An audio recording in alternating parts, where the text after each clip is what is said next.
Super BS presents.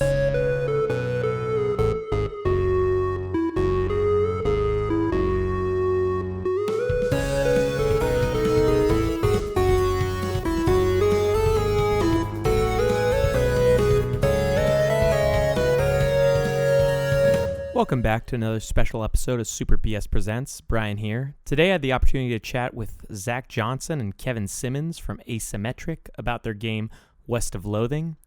We got to talk about that, how they got into development, about their older game Kingdom of Loathing, and about the Nintendo Switch. I hope you enjoy. Check out their game West of Loathing on Steam and email us at superbscast@gmail.com. I'm here with, who am I talking to, my friends? Zack Johnson. And Kevin Simmons. And I'm the creative director of Asymmetric, and we just made West of Loathing. Yeah. I'm a producer and designer. Hell yeah, you guys did. That's an amazing game. Well, I thank you guys for being on here, and I just want to talk to you a little bit about the game. How long have you guys been working in the games industry for? So in 2003, I made this weird sort of web browser MMORPG with very much the same sort of sensibilities as West of Loathing, called Kingdom of Loathing, set in the same universe. And I don't know, when did you come on? You came on in 2004? Yeah. So yeah, like a long time, Whoa, a weirdly long So time. here's a question: would you consider that part of the games industry? I certainly wouldn't have at the time. Because yeah, I would almost argue that we joined the games industry 2 months ago when we released West of Loathing. Oh, with West of Loathing? Yeah, because I feel like everything up to that point has been sort of outside the mainstream. Yeah, in a lot of ways. I know you're not supposed to refer to yourself as outsider art, but I think that you can refer to something you made 15 years ago as outsider art, and I think that's kind of where we were for a really long time, because we were in Phoenix, and there wasn't really. There's a little bit of a sort of game development scene there now, but there definitely wasn't in 2003. Or at least we weren't sort of part of it. Never really talked to anyone else who was doing anything. So Yeah, well, we've had a little Loathing... bit of a weird arc as a studio. Yeah, but Kingdom of Loathing is huge. Like, I definitely wouldn't consider it. I mean, not like huge. You know, it's no RuneScape in terms of like web-based games, but it's definitely not something that you can like scoff at. You guys have a pretty decent-sized player base, so. Oh yeah, and you know, it made enough money to sustain 6 to 10 full-time employees for the entire time since 2003. Like Wow. we definitely like understood that we had real jobs. Yeah. It was always a little bit surprising whenever we would go to some games event and anyone had heard of it. Oh, really? I mean, I follow game news, so maybe it's different for me. Yeah, we just didn't talk to a lot of other people. The main problem was mostly isolation, not the sort of absence of legitimacy. Yeah. I guess the notion of industry, the notion of a games industry, to me implies that you are part of a larger collective in a way that we did not feel like we were until very recently. And part of that was just over the last couple of years, like just making an effort to meet more people and go to more things. And there's a little bit of a network effect. Like you go to GDC the first time and you don't know anyone and it sucks. And then you go to GDC the next time, and because you've met one person, they introduce you to 10 other people, and then suddenly you're part of a gang. Yeah. Did you guys get a chance to go to GDC this year? I saw you guys were at PAX. We've been sort of, because we're based in San Francisco now, we sort of hang around the periphery of GDC. It's expensive to get a pass, so we don't tend to go to the actual conference or show anything at the conference. But because we're here, we like get the sort of all the benefits of being in San Francisco during GDC without having to shell out the dough. Okay, you don't. It sounds like it's fairly expensive then to go there as a game developer. Pass is like $2,000. Wow. Okay, and that's with hopefully booth space and stuff. No, that's just to attend. Just to attend is like $2,000. It's one of those things where a lot of people don't. It's sort of like flying business class. Like a lot of people, the employer pays for it, and so it's just priced like that. And speakers get in free, and like sponsors get badges and stuff. There's definitely a bunch of ways to get there for less money. But if you're not sort of doing anything as part of the show, you just end up having to pay the full price, and it's rough. Yeah, I mean, well, with everything in San Francisco, I can only imagine that adds up quite a bit. Yeah. So what made you guys decide, I'm jumping ahead a little bit on some of the stuff I want to ask, but because of Kingdom of Loathing, we talked about that, and its stick figure drawing, what made you guys decide to go with that aesthetic for like both Kingdom and West of Loathing? for Kingdom of Loathing, in the beginning, it was just me working on it, so it had to everything just had to be done however I could do it because it wasn't making any money, so I couldn't hire anybody else, and I didn't. I kind of didn't want to have to.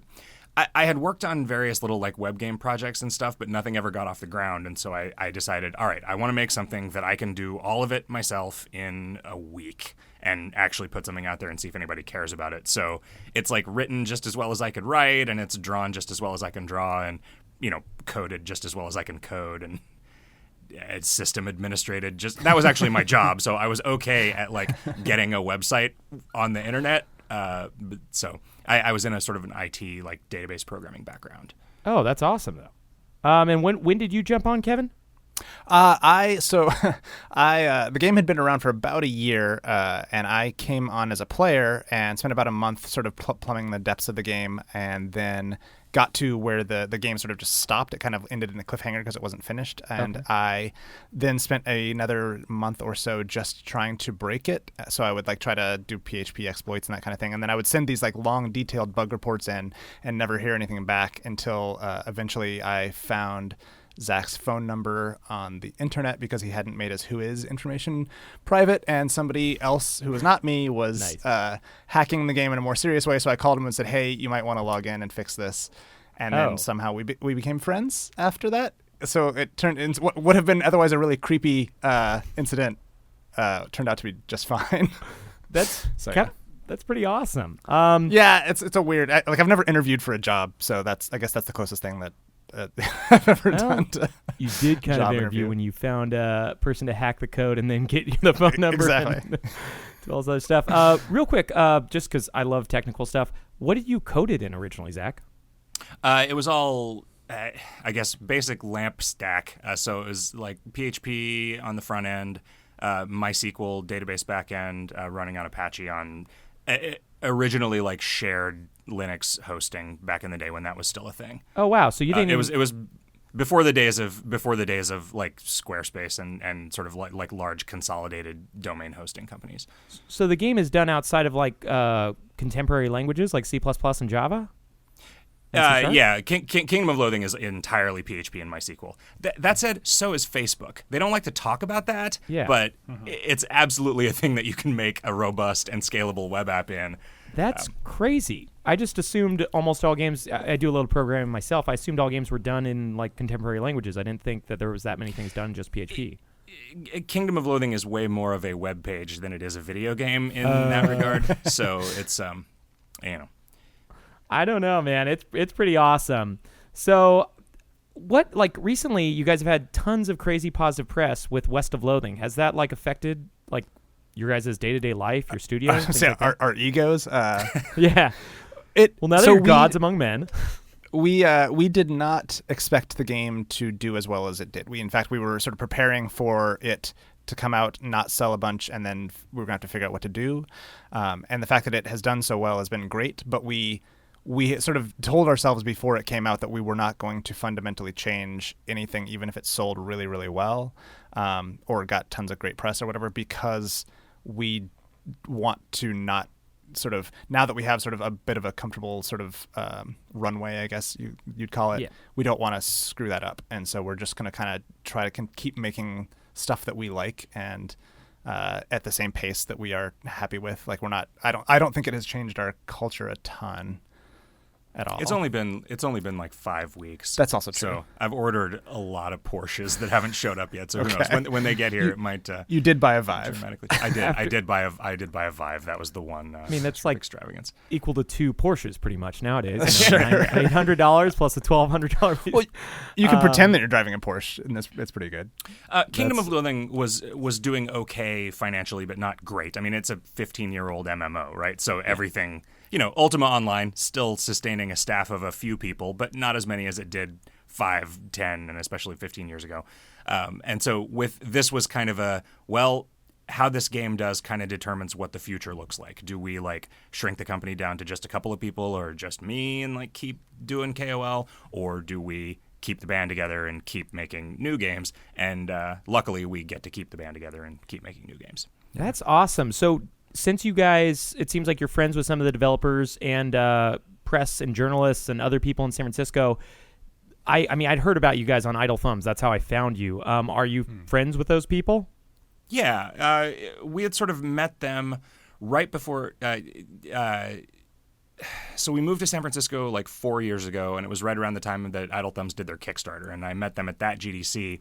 And then right after that, they when Sean and Jake had left Telltale and were forming Campo Santo and needing office space, they sort of approached us because they knew that we had just moved to town, and they figured, well, maybe we could both get a nicer office than we would normally be able to afford if we pooled resources. And so we just kind of got in that way, and then have just kind of been more or less co-workers with them for the entire development of Firewatch and then the entire development of West of Loathing all took place after we moved into the office together. Yeah. That's awesome. I mean, that's just a cool thing of like making friends in the industry and it working out. So we've talked about Kingdom of Loathing a little bit, but what inspired you guys to make West of Loathing instead of just go way off the deep end and do something totally different?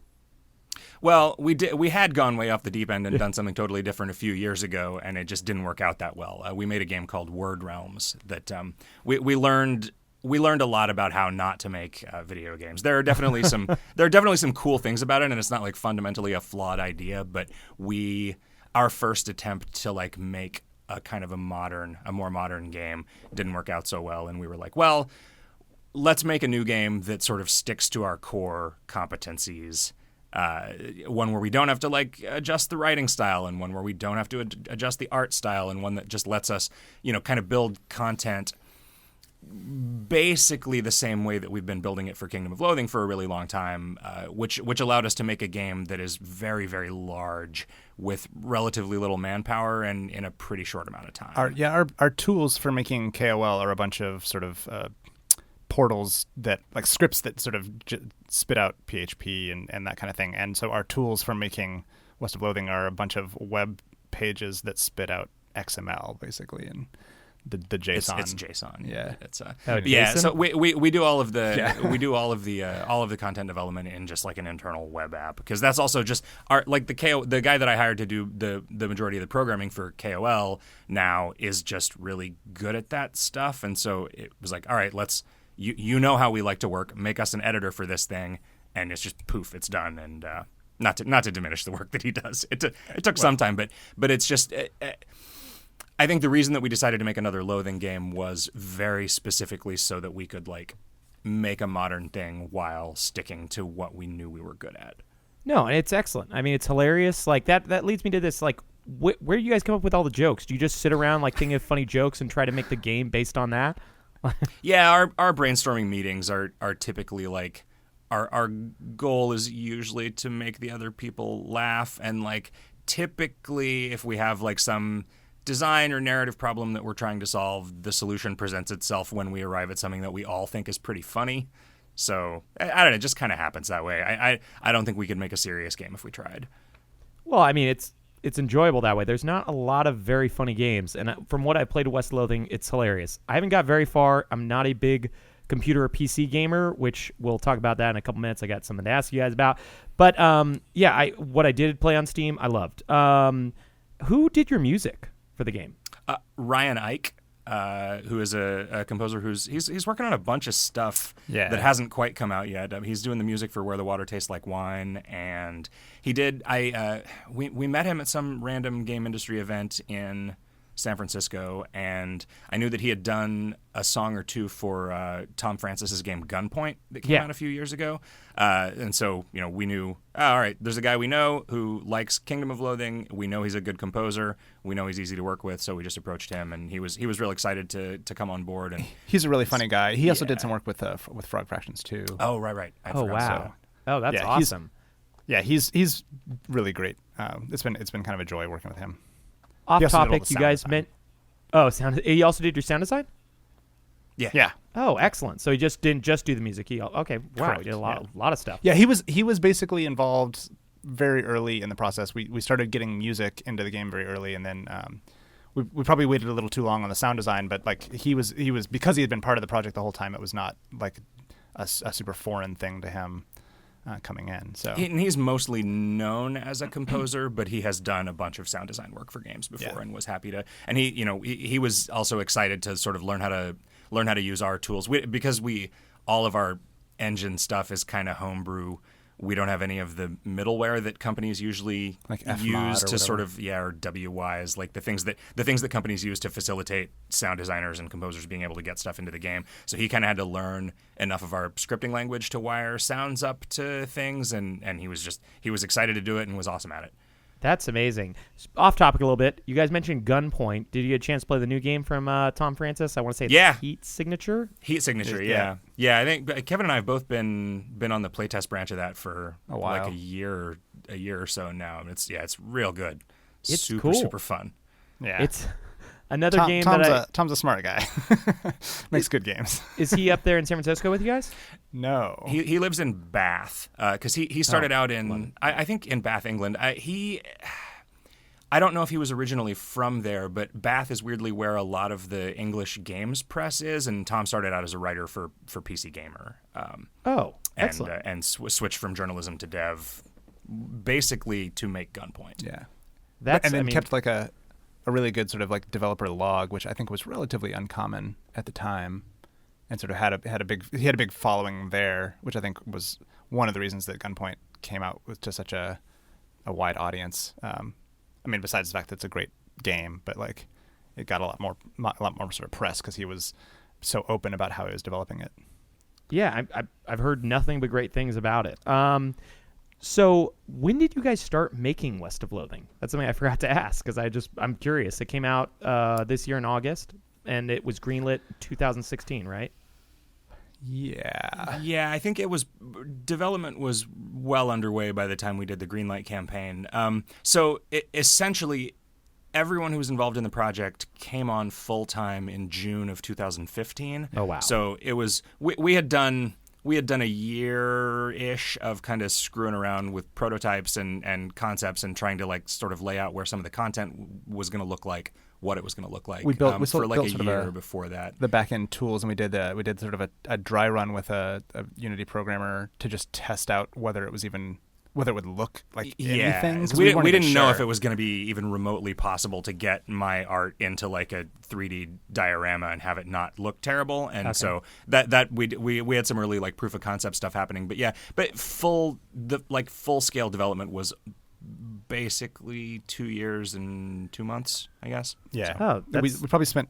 That's not bad at all, time wise. No, we spent about a year making sort of the first hour of the game, and then another year making the rest of the game. Yeah, that's really, I mean, most games nowadays I feel like, especially for small teams, can take anywhere from 2 to 4 years. I want to say Tacoma took 3 or 4 years. And Campo Santo, I don't know how long they worked on Firewatch, but I know that took quite a bit of time too. Just about 2 years. I think it was remarkably fast for a game of its scope and quality. Yeah, but your game, West of Loathing, is like 40 hours, so 2 years is not bad for that sure, much but time. look at it. You know, it doesn't adding a new area. I mean, I do all of the art just with a pen and paper, and then scan it and edit it into the game. And so it's like relatively easy for us to, you know, if they had decided they wanted to add a whole new type, like a chapter of Firewatch that took place in a jungle instead of a forest would have been, you know, two years of work for them. Whereas for me, it's like, oh, if I draw 3 new trees, then suddenly we can have a scene that's in a jungle. Yeah, Sean from Campo Santo is a little jealous of how fast our development pipeline is compared to theirs. So, well, they just need to get a full-time hat designer like you guys have too. That's true. Yeah, we do have more hats than them by a lot. That's the most important thing in games. If you've seen Dota and all the hats, that is the number one thing you gotta do. Monetize the hats, guys. That's the best part. Do you guys have any short-term goals or long-term goals for West of Loathing before you guys move on to something else? Yeah, we actually just spent 4 days up in Portland plotting out the first piece of like significant DLC that we're gonna make, that we're gonna release before the end of the year. We've already started working on that, and then we are also sort of simultaneously working on porting the game to other platforms. I like that. We're starting with iOS and see how it does on mobile, and then we will look at console stuff So, and then also we're gonna do. So we've also got the game right now is only available on Steam, but hopefully in the near future it will also be available on places like GOG and itch.io. Oh, okay, cool. I imagine itch.io is pretty easy to submit to. I talked to some guys who made games on that. Yeah. Seems like. Yeah, I think that one doesn't actually consist of much. And as soon as we're talking to the people at GOG, and as soon as we can like kind of figure out what that pipeline looks like, and then we'll have a better idea of what it means to be like making all of these different branches after every patch to put into all the different stores.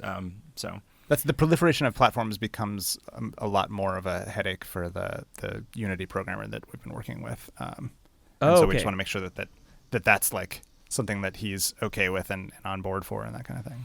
So is the game being made in Unity then? Because I thought it was being made in. Oh, okay. It's basically a Unity engine that runs like when we're building rooms and things, we don't do that in Unity. It's a Unity engine that reads in our data and like plots out the scenes and handles everything. But all of our stuff, all of the game logic is done in the scripting language that we made up initially for KOL.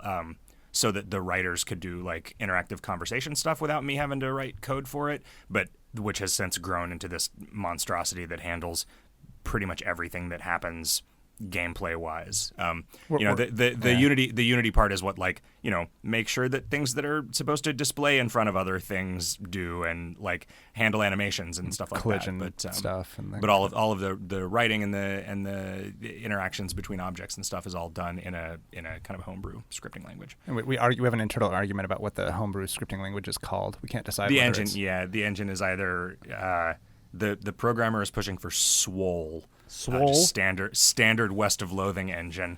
Yeah, and we were referring to it as Wolverine for a long time, but we couldn't figure out what the Arene stood for. Sounds awesome. Well, it's the interactive narrative engine. Okay, right. It starts with West of Loathing and ends with interactive narrative engine, but we're not sure what the very extensible RAD was my VER pitch. So.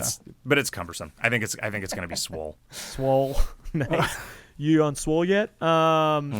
No, you guys have already somehow managed to tackle into one of like the biggest markets ever right now. I want to say I read Steam is releasing something like 2,000 games a week or a month or something like that.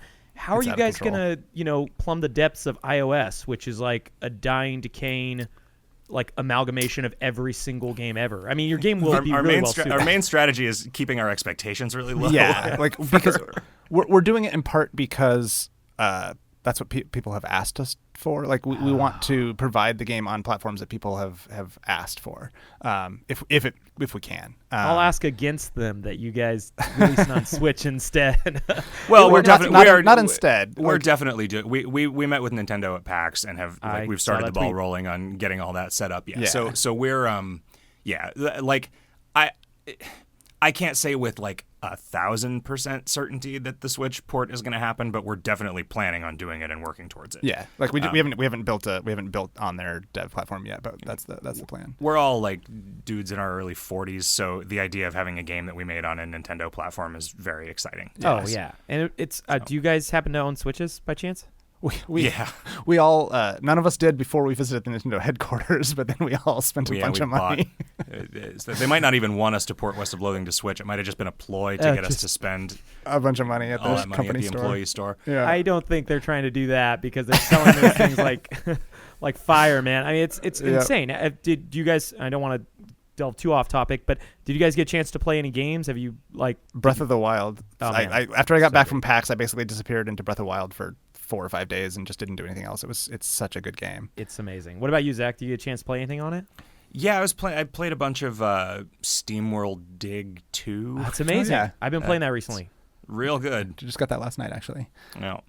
It is great, and that's why I want your guys' game to be on it, because there's a chance I'll actually finish a game. Like if it's on PS4, Xbox, I'll get to it, but I normally don't finish it. The Switch is a perfect platform for us. Like right now we don't have controller support, so that's like our next sort of technical thing that we're working towards.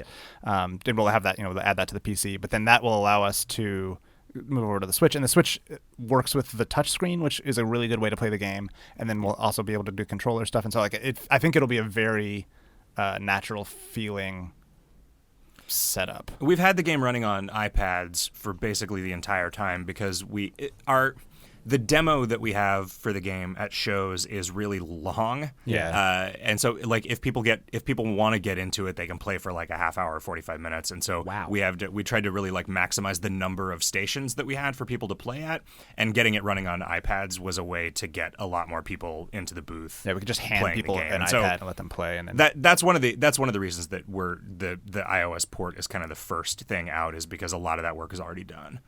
Yeah, and that's, I mean, iOS is a great market, and this type of game will work perfectly. I think, games where point and click, where you can also play as an RPG, excellent, crossover. But please, if you do make it on Switch, please don't make it touchscreen only. Please let it be. No. We would that I feel like would be not like ridiculous. A kiss of death, but it would be real dumb to limit it like that. I don't know. Are there games that release like that? There are 5 or 6 now, and there's a game called Severed. Do you guys know of a company called Drinkbox? They made a game called Guacamelee. Oh yeah, I have. I played Severed on my iPad. I think I've heard that's the best place to play it. Grid dungeon crawler with like kind of what was that? Etrian Odyssey or like I'm thinking about the combat. What were those? There were those phone Infinity games. Blade? Infinity Blade, yeah. Probably. Yeah. That was exactly it, yeah. Yeah, I liked Infinity Blade a lot because, the iPad was new and I picked it up. But that's the thing that stopped me from purchasing Severed, actually, was I wanted to be able to play it on my screen. And with the controllers being able to use gyroscopic, I was hoping that they'd be able to, use the IR sensors and I'd be able to play it on my TV because that's kind of the thing. It looks like an amazing game. I loved Guacamelee, but yeah, they made it touch screen, or they made it portable mode, so you have to use the touch screen. So for me, that is like a kiss of death for a lot of people. I'm sure tons of people still buy it because a lot of people just play the Switch as a portable console. But I have really enjoyed being able to just pop it into the base station and just like go back and forth between portable and on the TV. It's just ideal. Yeah, it's the Pro controller feels it's just so much more comfortable to use than the Joy-Cons too. That it's Yeah, the Pro controller is amazing. It should have been boxed with the system, but I mean that's a whole nother argument for another day because that's like an $80 controller. Yeah, but it's amazing, man. It's a really great concept and console, and I think your game would find a lot of traction there. It's just I'm hoping you guys can get there before the deluge of things start flowing. Cause I mean we're going to miss the first wave, obviously, and then the trick is whether like if Nintendo is willing to sort of just help sort of promote it a little bit, I think that would make a big difference for us. It's the same thing with iOS. If we can get even just a little bit of featuring from Apple, that would help so much in actually sort of making it worthwhile. But that's a real crapshoot. We have no control over what they decide to pick up, that kind of thing. I do think that this is a weird advantage of the art style in some ways, I hope, which is that when you're flipping through the store page on a console like shop, nothing else is going to look like this. So it will at least be eye-catching, like whether you then look into whether it's a good game or not, or are willing to buy it based on that is another question, I guess. But consoles also, I mean, selling it on iOS, we're probably just going to have to make it cheaper because no one will pay $10 or $11 for a game on iOS. But on consoles, they will, so we can have price parity there. Yeah, it's. I think that's a super important thing that you touched on is making it look like even just the title for the eShop. That's a very important thing. You can tell when a game, like I want to say it's like 1, 2, 3, 4, something like that, some weird like card game is made that looks like somebody put it together in minutes and got put on the store, versus like something where it's like SteamWorld Dig 2 or something where you can tell there's like love and attention put into something. I think it's like a distinctive real style. Yeah. Yes. I think that's super important, and I think that's what you guys have been going for this whole time. I think that's half the reason why your game is, getting out there in the wave of other stuff. I mean, 2,000 games a week or a month, and somehow like your game is one of the very few I've heard of. Yeah, we were very fortunate to have had the sort of like decade plus of Kingdom of Loathing people kind of still listening to us. Yeah. We had a pretty sizable mailing list, and, we're able to like, just tweet like, hey, guys, it'd be really, really great if you came and bought our new game so that maybe we'd get on the Steam charts so a bunch of other people can see it, and then we just sort of managed to have that happen. We happened to release in a week where there wasn't a lot of other new stuff coming out and there weren't any major sales, so we got to stay sort of in the Steam top 10 for a long time. in that sort of rotation of games in their little banner. And then we also got incredibly lucky, and Markiplier did a bunch of videos of our game, which I think probably brought another couple tens of thousands of people to sort of look at and buy the game. So yeah. Well, I want to respect your guys' time, but I have a couple more questions real quick before we go. Sure. Yeah, go for it. What have you what's your favorite game that you've played recently? Like, I know you mentioned Breath of the Wild, but I'm just curious, like, what have you guys played in the last month? I know you've been making games, so you don't have a lot of time. But have you played anything in the last couple of months that you thought, oh, man, that is just amazing? It's really, really cool work. Zack hated the game compared to me, but I played Metroid Samus Returns and have really been digging that a lot. For me, it is very much sort of reminding me of the original Metroid that I played in my youth, and sort of recapturing that nostalgia in a big way. So also another Nintendo platform game. So on 3DS, sadly.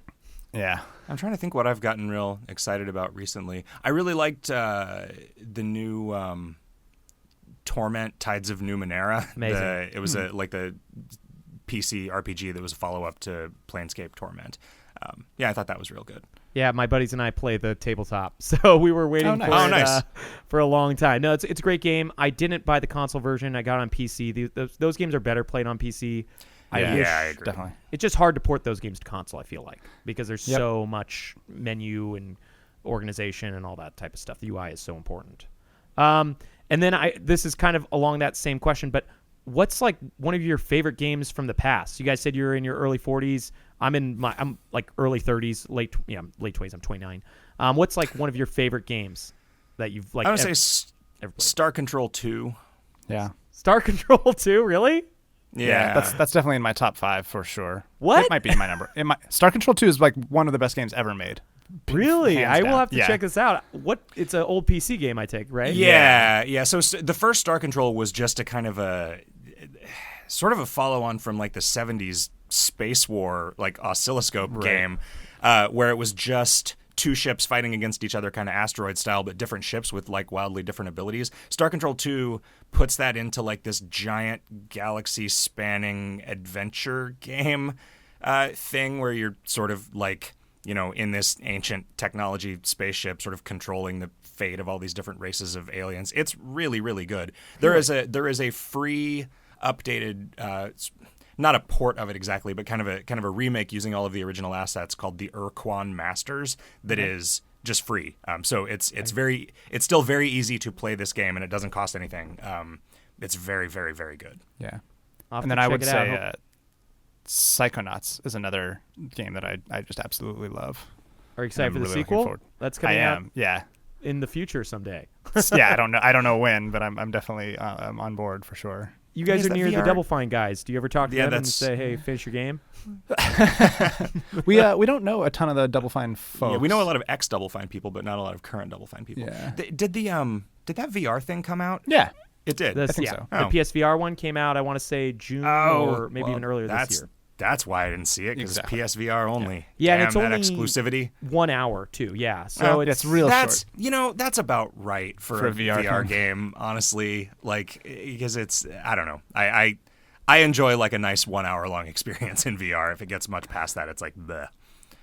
Get a little barfy. Yeah, I need to jump on the VR trend at some point. It's just it's something that you need to do where you have a lot of like time to put aside just to do that, and I find myself getting distracted easily. That's why the Switch is very perfect. Like, I gotta run out and do something. Yeah.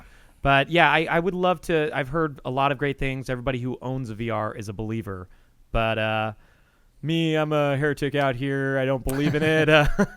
Well, they might all just be trying to justify the purchase price by pretending that it's really great. Yeah, well, hopefully you jumped on the Vive when it dropped $200 recently. Yeah, no, I was looking at it and I thought, man, I do not want to spend $800 on this, and I decided not to buy it. And then like the next day it went on sale. Like, okay, they must have heard me. Yeah, so they're like, Zach doesn't want to buy it. Drop it $200. He's in. Yep. Well, thank you guys so much for being on this show with us. And I've heard you guys do some podcasts. If you wouldn't mind, just you plug in some of your stuff. That'd be rad. I'd love to know what other stuff you guys do. Yeah, three of us and Jim Crawford, I guess now Jim Storm Dancer, from the guy who made Frog Fractions and Frog Fractions 2. We all do a podcast called Video Games Hot Dog, which is just we talk about video games. You'll never believe this. It's four white guys talking about video games. That's impossible. I've never seen that before. It doesn't happen. So it's an unusual format, but we're going to stick with it. And we also have a Kingdom of Loathing podcast that has been happening more or less regularly since 2003, 2004, which is just, if you just search for the Kingdom of Loathing podcast, it's not... It's becoming a little bit more of a general Loathing podcast. People can ask questions about West of Loathing or Kingdom of Loathing. And you guys, I read you guys have some other podcasts about parenting and stuff, or is that all in the Video Games Hot Dog? Those were all. There were various things under the Hot Dog umbrella over time, but really, Video Games Hot Dog is the only one that's left at this point. Well, no, horror show. Hot Dog I guess that's true. Going. Yeah. So. A guy that we used to work with, and some of his friends do one about horror movies. Yeah. Oh, there you go. And the final thing I want to take out on is for any people who are like looking get into the games industry or like to make a game, what's some advice that you could give them just in case? Because I mean, this has been my favorite thing is talking to people. You know, I do some programming myself, and I love video games. I just love hearing about like, hey, this is what I did, or this is a cool thing to do. Try this out. Give up is what I like hearing the most. Participate in a game jam. You know, that's the easiest way, I think, now. There are so many of them, and people are generally like so happy to be there and so friendly that you figure out how you can sort of bring your skills to bear quickly and actually produce something, and then, you know, then you'll be able to point at something that you made or something that you worked on, and that is so huge in trying to get a job is like, look, I made a game. Okay, well, you're one of the people who knows what making a game is, right. So now you're a candidate. If a game jam isn't convenient or sort of a good option for you, then just make something and show it to people early and often. Like, it sounds dumb, but there are so many easily accessible tools these days. Like, if you can't make something with Twine or like puzzle script. Yeah, there are so many things that like you can sit down and learn in an hour and make something. You know, you're not going to necessarily be making like a first-person shooter in 3D, but that's also only like a week away with free tools. You know, so whatever you want to make, there's something out there for you to be able to make it in, and just do it, even if it's scrappy. You know, I just want to make like a Halo-style multiplayer online PUBG first-person in a couple days. You know, like maybe an hour or two of work a day. Yeah, maybe do awesome. Like just learn how to mod Arma and release it as an Arma mod. That seems to be the way that. So I mean, I think the point in general though is that there are a lot of people who are good at programming, and there are a lot of people who are good at making pixel art, and everybody has an idea, but there are not a lot of people who can successfully like go from idea to execution to finished product. Yeah, and that is the thing that is by far the most important thing about actually making games is being able to do that. So just do that on a very small scale, and then you'll have done it once. Yep. Well, it's been a pleasure, guys. I mean, this is really awesome. We're a very, very small podcast. So I appreciate it. It was awesome talking to you guys. Thank you so much, Zach and Kevin. Thanks for having us on. No, what? No, thank you. Whatever. You guys don't thank us ever, okay? Anyways, thanks again, and everybody check out West of Loathing and Kingdom of Loathing, and once you make it for the Switch, I will definitely be talking about it more. Awesome. Thank you again, guys. That'd be great. Okay. Ciao. Well, thanks for listening, and I hope you enjoyed this interview. We'll hopefully get some more done in the future. Check out our regular episodes at SuperBS on iTunes and wherever fine podcasts are sold. Email us at superbscast@gmail.com. Find us on Instagram or Twitter. And check out West of Loathing. It's an awesome game. You can find it on Steam right now, and like they mentioned, it should be iOS and Switch, hopefully, in the future. Peace. Oh, yeah.